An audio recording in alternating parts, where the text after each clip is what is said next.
ఉభయ తెలుగు రాష్ట్రాలలో ప్రజాగ్రహం కారణంగా అధికారం కోల్పోయి ప్రతిపక్షంలోకి నెట్టివేయబడిన భారత రాష్ట్ర సమితి వైఎస్ఆర్ కాంగ్రెస్ నాయకుల హాహాకారాలు మిన్నంటుతున్నాయి. తెలంగాణలో రేవంత్ రెడ్డి నాయకత్వంలో కాంగ్రెస్ ప్రభుత్వం ఏర్పడి ఏడాది పూర్తవుతోంది. తెలంగాణ రాష్ట్రం ఏర్పడిన నాటి నుంచి 9.5 ఏళ్ల పాటు అధికారంలో కొనసాగిన కేసీఆర్ అండ్ కోలో అహంకారం పరాకాష్ఠకు చేరడంతో తెలంగాణ ఉద్యమానికి వెన్నుదన్నుగా ఉండిన జిల్లాల ప్రజానీకం భారత రాష్ట్ర సమితికి గట్టి గుణపాఠం చెప్పింది. అధికారంలో ఉన్నప్పుడు కన్ను మిన్ను కానకుండా అహంకారపూరితంగా వ్యవహరించిన వారు ఇప్పుడు ప్రజాస్వామ్యాన్ని గుర్తు చేసుకుంటున్నారు. దీన్నే కాలమహిమ అంటారు. ధర్మో రక్షతి రక్షితః అంటారు. అధికారంలో ఉన్నప్పుడు తాము ప్రజాస్వామ్య వ్యవస్థలో ఉన్నామన్న వాస్తవాన్ని విస్మరించి నియంతలా వ్యవహరించిన వారు ఇప్పుడు ఇదెక్కడి ప్రజాస్వామ్యం అంటూ గతం మరిచిపోయి మాట్లాడుతున్నారు. తాము శాశ్వతంగా అధికారంలో కొనసాగుతామని నమ్మి విర్రవీగిన బీఆర్ఎస్ వైసీపీ నాయకులు ఇప్పుడు అధికారం శాశ్వతం కాదని సూక్తులు చెప్తున్నారు. రాజకీయాలలో వ్యక్తిగత కక్షలకు తావుండకూడదు.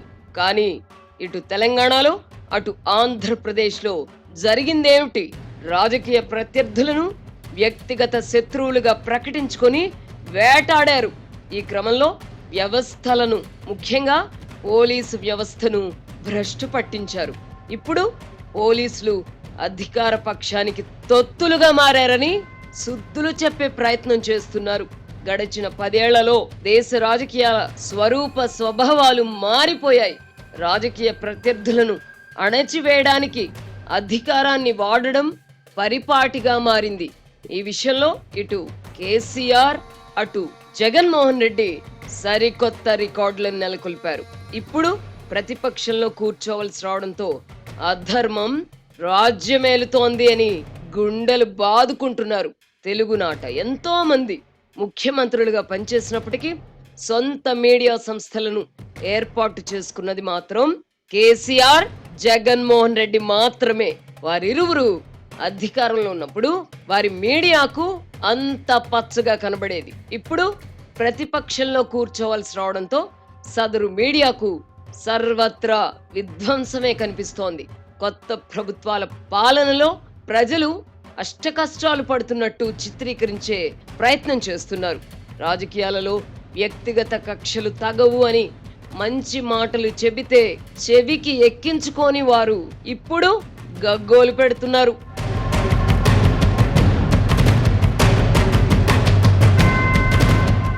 ముందుగా కేసీఆర్ విషయమే తీసుకుందాం. ఆయన ముఖ్యమంత్రిగా ఉన్నప్పుడు తెలంగాణ రాజ్యానికి తాను ఒక చక్రవర్తిని అని భావించారు. ప్రతిపక్షాల ముఖం చూడ్డానికి కూడా ఇష్టపడేవారు కారు. ప్రధాన అంశాలపై అఖిలపక్ష సమావేశం నిర్వహించడం అటుంచితే ప్రతిపక్షాలకు చెందిన వారికి వ్యక్తిగత అపాయింట్మెంట్లు కూడా ఇచ్చేవారు కారు. ఉమ్మడి రాష్ట్రంగా ఉన్నప్పుడు కమ్యూనిస్టులు విలక్షణ పాత్ర పోషించేవారు. రాష్ట్ర విభజన తర్వాత వారి ప్రాధాన్యత తగ్గిపోయింది. కమ్యూనిస్టులకు కేసీఆర్ కనీస గౌరవం కూడా ఇవ్వలేదు. ప్రజా సమస్యల గురించి వివరించడానికి సమయం కోరినా నిరాకరించారు. అదే కేసీఆర్ కు మునుగోడు ఉప ఎన్నిక సందర్భంగా కమ్యూనిస్టుల అవసరం ఏర్పడింది. అంతే, వారిని ఆహ్వానించి భోజనాలు పెట్టారు. ఆ ఉప ఎన్నికల్లో కమ్యూనిస్టుల సహకారంతో బయటపడ్డారు. ఆ తర్వాత సాధారణ ఎన్నికల వరకు వారి ముఖం చూడలేదు. మునుగోడులో అవగాహన కుదుర్చుకున్నట్టుగానే సాధారణ ఎన్నికల్లోనూ కేసీఆర్ తమతో పొత్తు కుదుర్చుకుంటారని కమ్యూనిస్టులు భావించారు. అయితే తనకు కమ్యూనిస్టుల అవసరం లేదని భావించిన కేసీఆర్ వారిని కనీసం కలుసుకోవడానికి కూడా ఇష్టపడలేదు. దీంతో సిపిఐ నాయకులు కాంగ్రెస్ పార్టీతో జట్టు కట్టారు. సీట్ల పంపకంలో పేచీ ఏర్పడడంతో సిపిఎం విడిగా పోటీ చేసింది.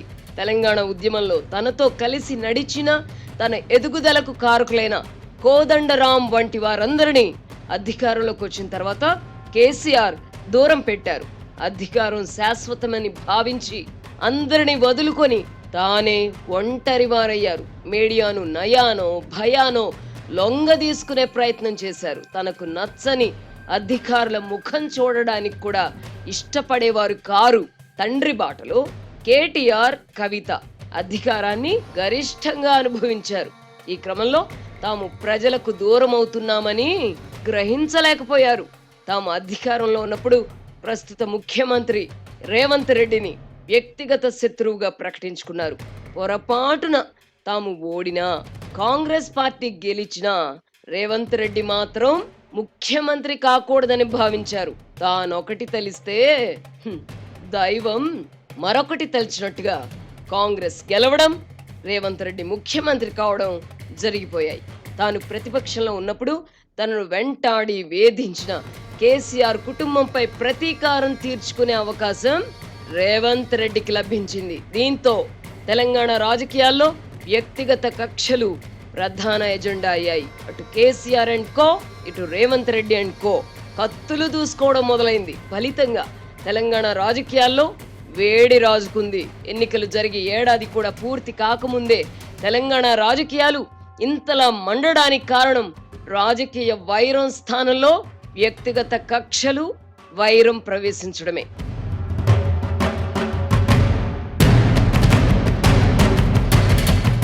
ఢిల్లీ లిక్కర్ కేసులో తన బిడ్డ కవిత తీహార్ జైలుకు వెళ్లాల్సి రావడంతో కేసీఆర్ కుంగిపోయారు. ఇప్పుడు ఫార్ములా 1 రేసు వ్యవహారంలో కుమారుడు కేటీఆర్ ను రేవంత్ రెడ్డి ప్రభుత్వం ఏ క్షణాన్నైనా అరెస్టు చేయవచ్చునన్న వార్తలు రావడంతో ఆయన కలవరం చెందుతున్నారు. కేటీఆర్ ను నిజంగా అరెస్ట్ చేస్తారా? చేస్తే ఎంతకాలం జైల్లో ఉండవలసి వస్తుంది అని బీఆర్ఎస్ నాయకులు ఆందోళన చెందుతున్నారు. అరెస్టుల పర్వం అంతటితో ఆగుతుందా? కేసీఆర్ వరకు వెళుతుందా అని బీఆర్ఎస్ ముఖ్యులు ఆరా తీస్తున్నారు. ఇటు రేవంత్ రెడ్డి, అటు కేసీఆర్ కుటుంబం మధ్య వైరం ముదురుతున్నప్పటికీ ఇది తగదు అని చెప్పే రాజకీయ పార్టీ గాని, వ్యక్తులు గాని, వ్యవస్థలు గాని తెలంగాణలో కనిపించడం లేదు. ఈ పరిస్థితికి కేసీఆర్ స్వయం కృతాపరాధమే కారణం. అధికారంలో ఉన్నప్పుడు ప్రజా సంఘాలను, ప్రజాస్వామ్య ప్రియులను కేసీఆర్ నిర్లక్ష్యం చేశారు. గతంలో అధికార ప్రతిపక్షాల మధ్య కీలక సందర్భాలలో మధ్యవర్తిత్వం నడిపిన కమ్యూనిస్టులను కూడా ఆయన అవమానించారు. దీంతో కేసీఆర్ కండగా నిలబడేవారే కరువయ్యారు. విచిత్రం ఏమిటంటే కేసీఆర్ కుటుంబానికి అరెస్టుల ముప్పు పొంచి ఉందని వార్తలు వెలువడుతున్నా ప్రజల్లో కూడా సానుభూతి ఏర్పడడం లేదు.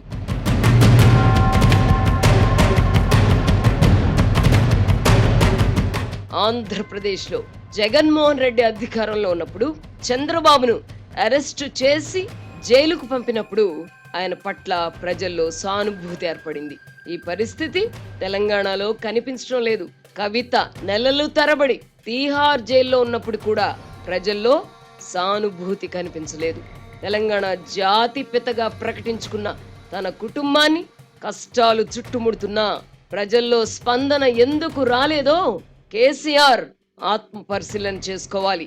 అధికారం శాశ్వతం కాదని అధికారంలో ఉన్నప్పుడు భావించున్నట్టయితే కేసీఆర్ కుటుంబానికి ఈ దుస్థితి వచ్చేది కాదు. ముఖ్యమంత్రి రేవంత్ రెడ్డి కూడా కేసీఆర్ కుటుంబాన్ని టార్గెట్ గా చేసుకోవడమే ప్రధాన లక్ష్యంగా వ్యవహరించే విషయమై పునరాలోచన చేయాలి.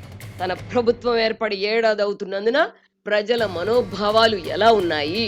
ప్రభుత్వంపై వ్యతిరేకత ఏర్పడుతున్నదా? అదే నిజమైతే అందుకు కారణాలు ఏమిటి వంటి ప్రశ్నలు వేసుకుని సమీక్షించుకోవాలి. ప్రభుత్వం ఏర్పడిన కొత్తలో ముఖ్యమంత్రి రేవంత్ రెడ్డి పట్ల ప్రజల్లో సదభిప్రాయం ఉండేది. క్రమేపీ అది కనుమరుగవుతోందన్న వార్తలు వస్తున్నాయి. కేసీఆర్ కుటుంబం పట్ల ప్రజల్లో సానుభూతి ఏర్పడకపోయినా ప్రభుత్వంపై సానుకూలత కొరవడడం రేవంత్ రెడ్డికి నష్టం చేస్తుంది. ఇటీవలి కాలంలో ముఖ్యమంత్రి పనితీరుపై కొన్ని వర్గాల ప్రజలు పెదవి విరుస్తున్నారు. ప్రభుత్వం ఏర్పడి ఏడాది అవుతున్నందున రేవంత్ రెడ్డితో పాటు కాంగ్రెస్ ముఖ్య నాయకులు పరిస్థితులను సమీక్షించుకోవాల్సిన అవసరం ఉంది.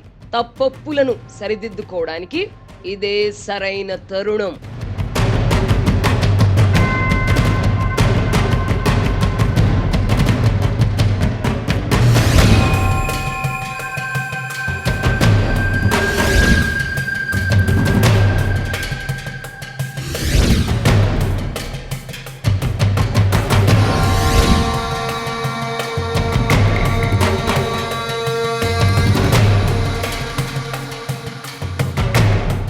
చంద్రబాబు నేతృత్వంలో కూటమి ప్రభుత్వం ఏర్పడి 5 నెలలే అయింది. అయినప్పటికీ రాష్ట్రం అన్ని రంగాలలో అధోగతి పాలవుతోందని జగన్ అండ్ కో గగ్గోలు పెడుతున్నారు. చంద్రబాబు పాలనలో దమనకాండ పెచ్చరిల్లుతోందని ప్రజలను నమ్మించే ప్రయత్నం చేస్తున్నారు. సోషల్ మీడియా ఉన్మాదులపై చర్యలు తీసుకోవాలన్న విషయాన్ని ప్రభుత్వం మరచిపోయినా ప్రజలు మాత్రం మర్చిపోలేదు. ప్రజల ప్రాథమిక హక్కులను కూడా హరించిన జగన్మోహన్ రెడ్డి పాలనను ఎవరు మాత్రం ఎలా మర్చిపోగలరు? ప్రశ్నించే గొంతుకలను నొక్కేస్తారా అని ఇప్పుడు నీతి వాక్యాలు వల్లవేస్తున్న జగన్ అండ్ కో నిన్నటిదాకా చేసింది ఏమిటి? ఈ 5 నెలల్లో చంద్రబాబు ప్రభుత్వం ఏం సాధించింది, ఏం సాధించలేదు అన్న విషయం పక్కన పెడితే ప్రజలు మాత్రం స్వేచ్ఛను అనుభవిస్తున్నారు. నీలి మీడియా, కూలి మీడియాకు ఇది కనిపించకపోవచ్చు. తెలంగాణలో వలె ఆంధ్రప్రదేశ్లో కూడా కమ్యూనిస్టులకు పెద్దగా ప్రాధాన్యత లేకుండా పోయింది. జగన్మోహన్ రెడ్డి అధికారంలో ఉన్నప్పుడు ఆయనతో పరోక్షంగా అంటకాగిన సిపిఎం నాయకులు ఇప్పుడు జెండాలను బయటకు తీసి ఉద్యమాలకు సిద్ధమవుతున్నారు. మరోవైపు జగన్మోహన్ రెడ్డి పార్టీతో పరోక్షంగా స్నేహం చేస్తున్నారు. ఉమ్మడి కృష్ణా, గుంటూరు జిల్లాల పట్టభద్రుల నియోజకవర్గం ఎమ్మెల్సీ ఎన్నికల్లో ఆ 2 పార్టీలు అవగాహనతో పనిచేయడం ఇందుకు నిదర్శనం. ఆంధ్రప్రదేశ్ సమాజంలో స్వేచ్ఛా వాతావరణం ఉందని చెప్పడానికి ఇంతకంటే నిదర్శనం ఏం కావాలి?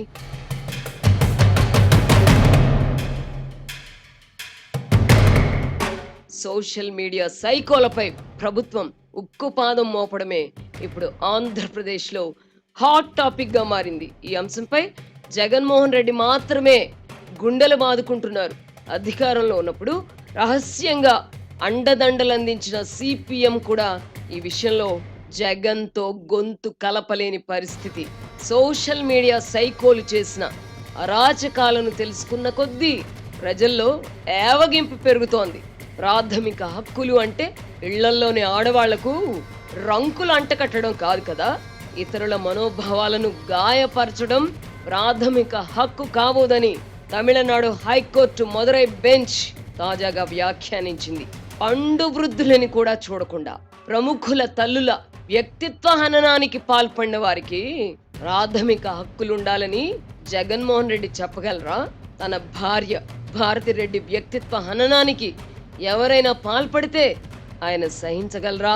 ఇతరుల తల్లులు, భార్యలను అవమానించినప్పుడు వారికి కూడా అంతే బాధ కలుగుతుంది కదా. ఈ నేపథ్యంలో జగన్మోహన్ రెడ్డికి మద్దతుగా ఒక జర్నలిస్ట్ దాఖలు చేసిన ప్రజా ప్రయోజన వ్యాజ్యాన్ని విచారించిన హైకోర్టు తీవ్రంగా స్పందించింది. హైకోర్టు న్యాయమూర్తులను వదలకుండా వేధించిన సోషల్ మీడియా సైకోలపై చర్యలు తీసుకోవద్దా అని ధర్మాసనం ప్రశ్నించింది. ఈ కారణంగానే జగన్ రోత మీడియా పేజీలకు పేజీలు అభూత కల్పనలతో కథనాలు వండి మార్చిన జగన్మోహన్ రెడ్డితో గొంతు కలిపేవారే కరువయ్యారు. అనాగరిక పాలన చేసిన జగన్మోహన్ రెడ్డి ఇప్పుడు ఎంతో కొంత ఫలితం అనుభవించాలి కదా. తాను 30 ఏళ్ల పాటు అధికారంలో కొనసాగుతానని జగన్మోహన్ రెడ్డి నమ్మడమే కాకుండా కలలు కన్నారు. కానీ ప్రజలు ఈ ఎన్నికల్లో ఆయనకు ప్రతిపక్ష నేత హోదా కూడా ఇవ్వలేదు. అయినా తనకు ప్రతిపక్ష నాయకుడి హోదా ఇవ్వకపోతే శాసనసభకు హాజరు కాబోనని అంటున్న జగన్మోహన్ రెడ్డిని ఎలా అర్థం చేసుకోవాలి?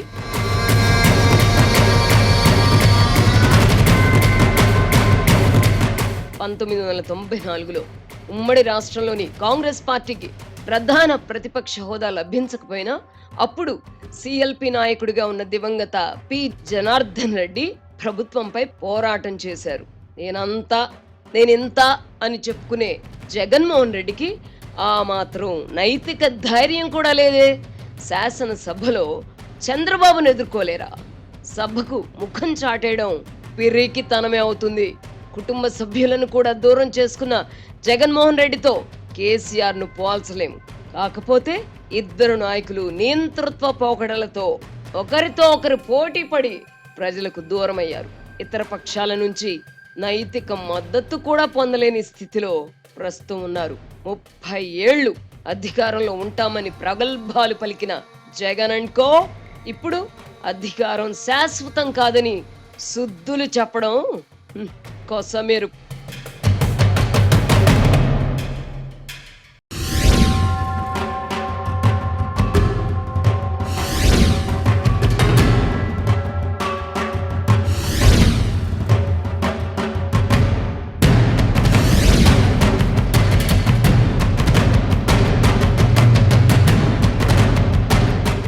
రాజకీయాలలో అప్పుడప్పుడు నీచత్వానికి పరాకాష్ఠ అనదగిన నికృష్టులు తారసపడుతూ ఉంటారు.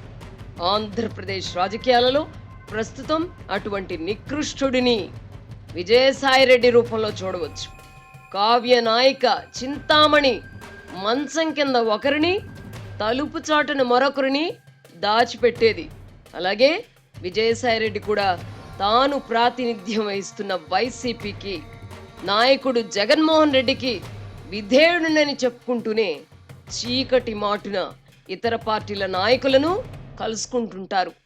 ఏబిఎన్ ఛానల్లో ఏదో ఒక కార్యక్రమం ప్రసారమైందని అందులో తనను విమర్శించారంటూ ఈ నికృష్టుడు నన్ను తిడుతూ సుదీర్ఘ ట్వీట్ చేశాడు. ఆ ట్వీట్లో నాపై చేసిన ఆరోపణలకు స్పందించాల్సిన పని లేదు. ఎందుకంటే నేనేమిటో, నా ప్రస్థానం ఎలా మొదలైందో గతంలో ఓపెన్గా చెప్పాను. ఇప్పుడు కొత్తగా చెప్పాల్సిన అవసరం లేదు. సాధారణ జర్నలిస్ట్ మీడియాకు అధిపతి అవడం ఏమిటి అని ఆశ్చర్యపోతున్నాడు మన A2 విజయసాయిరెడ్డి. ఈ ప్రశ్నకు నేను గతంలోనే జవాబిచ్చాను. మా నాన్న ముఖ్యమంత్రి కాదు. జగన్ రెడ్డి వలె దొంగ ఆడిటర్ విజయసాయిరెడ్డి వంటి వారి సహకారంతో తెల్లారేసరికి మా వ్యాపార సామ్రాజ్యాన్ని నెలకొల్పలేదు. ఒక్కో ఇటుక పేర్చుకుంటూ ఆంధ్రజ్యోతిని విస్తరించాం. విజయసాయి వంటి నీచ నికృష్టుడికి ఉన్న తెలివితేటలు నాకున్నట్టయితే రోత మీడియా వలె ఒకేసారి 22 ఎడిషన్లు ప్రారంభించుండేవాడిని. నేను బ్లాక్మెయిల్ చేస్తాను, డీల్ మేకర్ని అని కూడా ఈ నీచుడు నన్ను నిందించాడు. బ్లాక్మెయిల్ చేసి డబ్బు సంపాదించే బుద్ధి ఉంటే ఇటు తెలంగాణలో అటు ఆంధ్రప్రదేశ్లో కేసీఆర్, జగన్ రెడ్డితో ఏకకాలంలో పోరాడాల్సిన అవసరం ఏమిటి నాకు? ఎవరినో బ్లాక్మెయిల్ చేసే బదులు ముఖ్యమంత్రులతోనే రాజీ పడిపోవచ్చు కదా. ఆ ఇద్దరు ముఖ్యమంత్రుల అహంకార ధోరణుల వల్ల ప్రజలకు నష్టం జరుగుతుందని నమ్మి పోరాడి ఆర్థికంగా ఎంతో నష్టపోయాం. అయినా చెల్లించలేదు. నాతో సయోధ్య కుదుర్చుకోవడానికై జగన్మోహన్ రెడ్డి కూడా రాయబారాలు నడిపిన విషయం విజయసాయిరెడ్డికి తెలీదా? ఎంత కావాలి అని అడిగితే మీరు ప్రజాస్వామ్యబద్ధంగా పాలించండి చాలు అని నేను చెప్పిన విషయం మరిచావా? నన్ను డీల్ మేకర్గా అభివర్ణించారు కదా జగన్మోహన్ రెడ్డి అధికారంలో ఉన్నప్పుడు. అధికారం కోల్పోయిన తర్వాత కూడా నన్ను అనేక పర్యాయాలు కలిసావు కదా. ఏ డీల్ కోసం కలిసావు చెప్పు? ఇద్దరు వ్యక్తుల మధ్య జరిగిన ప్రైవేట్ సంభాషణలను బహిర్గతం చేయడం అనైతికం కనుక విజయసాయిరెడ్డి నా వద్ద ప్రస్తావించిన అంశాలను ఇప్పుడు నేను వెల్లడించడం లేదు. నెల రోజుల క్రితం కూడా ఈ రాజకీయ వికృత జీవి నన్ను కలిశాడు. ఎందుకు కలిశాడో చెప్పే దమ్ముందా అతగాడికి? తెలుగు రాష్ట్రాల వెలుపల ఎక్కడైనా తనతో బహిరంగ చర్చకొచ్చే ధైర్యం ఉందా అని సవాల్ కూడా విసిరాడు. విజయసాయిరెడ్డి వంటి నీచుడు కూడా చర్చకు ఆహ్వానిస్తే వెళ్లకుండా ఉంటానా? నువ్వు నేను కలిసి ఢిల్లీలో ఓపెన్ హార్ట్ విత్ ఆర్కే కార్యక్రమం పెట్టుకుందాం. నేను వెధవనో నువ్వు వెధవో తేల్చుకుందాం రా. ముందుగా ట్వీట్స్ పెట్టడం, ఆ తర్వాత రహస్యంగా కలుసుకొని పై వాళ్ళ ఒత్తిడితో చేశాను, నన్ను అపార్థం చేసుకోవద్దని వేడుకోవడం. వెన్నెముకలేని ఈ నికృష్టుడికి అలవాటే. ముఖాముఖి చర్చకు సిద్ధమన్నావు కనుక తాజా ట్వీట్లో వాగిన చెత్తకు ఇక్కడ సమాధానం చెప్పడం లేదు. మన ఇద్దరి మధ్య సాగే చర్చను ఏబిఎన్లో లైవ్ టెలికాస్ట్ చేద్దాం. మీ రోత ఛానల్లో కూడా లైవ్ టెలికాస్ట్ చేసుకోవడానికి అనుమతిస్తాను. కండిషన్స్ కూడా ఏం లేవు. నువ్వు ఆరోపించినట్టుగా నేను వెధవ పనులు చేసి ఉన్నా, ప్రభుత్వం నుంచి అనుచిత లబ్ధి పొంది ఉన్నా, జగన్ రెడ్డి అధికారంలో ఉన్నప్పుడు నన్ను వదిలిపెట్టేవారా? ఎంతగా రంధ్రాన్వేషణ జరిపినా ఏమీ దొరకనందునే కదా నా మీద ఒక్క కేసు కూడా పెట్టలేకపోయారు. ప్రభుత్వాలకు ఎదురు వెళ్ళడానికి నైతిక బలం ఉండాలి. అది నాకు పుష్కలంగా ఉంది. నీకు ఆ నైతిక బలం లేనందునే కేంద్రంలో అధికారంలో ఎవరుంటే వాళ్ళ కాళ్ళు పట్టుకుంటావు. నీచ్ కమీన్ విజయసాయికి తెలియనిది ఏమిటంటే, ఆంధ్రజ్యోతి పత్రికను నేను ప్రారంభించాలనుకున్నప్పుడు ఆ విషయం అప్పటి ముఖ్యమంత్రి చంద్రబాబుకు తెలీదు. మూతపడిన పత్రికా కార్యాలయాలను తెరిచిన తర్వాత మాత్రమే రాజశేఖర్ రెడ్డితో పాటు చంద్రబాబును కలిసి విషయం చెప్పాను. విజయవాడ వద్ద ఏర్పాటు చేసిన మినీ హైడల్ ప్రాజెక్ట్ విషయం కూడా చంద్రబాబుకు తెలీదు. ముఖ్యమంత్రుల మోచేతి నీళ్లు తాగే అలవాటు లేదు కనుక తల ఎత్తుకొని తిరుగుతున్నాను. ఇప్పటి వరకు నువ్వే నా ఇంటికి వచ్చావు గాని నేను నీ ఇంటికి రాలేదే. జగన్ రెడ్డి నన్ను నమ్మడం లేదు, దూరం పెట్టాడని కనిపించిన వారందరి దగ్గర ఏడ్చుకునే నువ్వో రాజకీయ వ్యభిచారివి. రాజ్యసభలో పార్టీ ఎంపీలను చేర్పిస్తానని భారతీయ జనతా పార్టీ పెద్దలకు చెప్పి ముఖం చాటేస్తున్నది ఎవరు? నువ్వు కాదా? నువ్వు నమ్మదగిన వ్యక్తివి కాదు, మోసగాడివి అని కేంద్ర హోంమంత్రి నిన్నుద్దేశించనడం నిజం కాదా? అయినా ఓపెన్ హార్ట్ ప్రోగ్రాంకు సిద్ధంగా ఉండు. అన్ని విషయాలు అక్కడే తేల్చుకుందాం. నిజంగా నీది మనిషి పుట్టుకే అయితే నీవు విసిరిన సవాల్కైనా సిద్ధపడు. లేని పక్షంలో నేను నీచ మానవుడిని అని బహిరంగంగా అంగీకరించు. నీచ నికృష్ట విజయసాయిరెడ్డి గారు, బెస్ట్ ఆఫ్ లక్.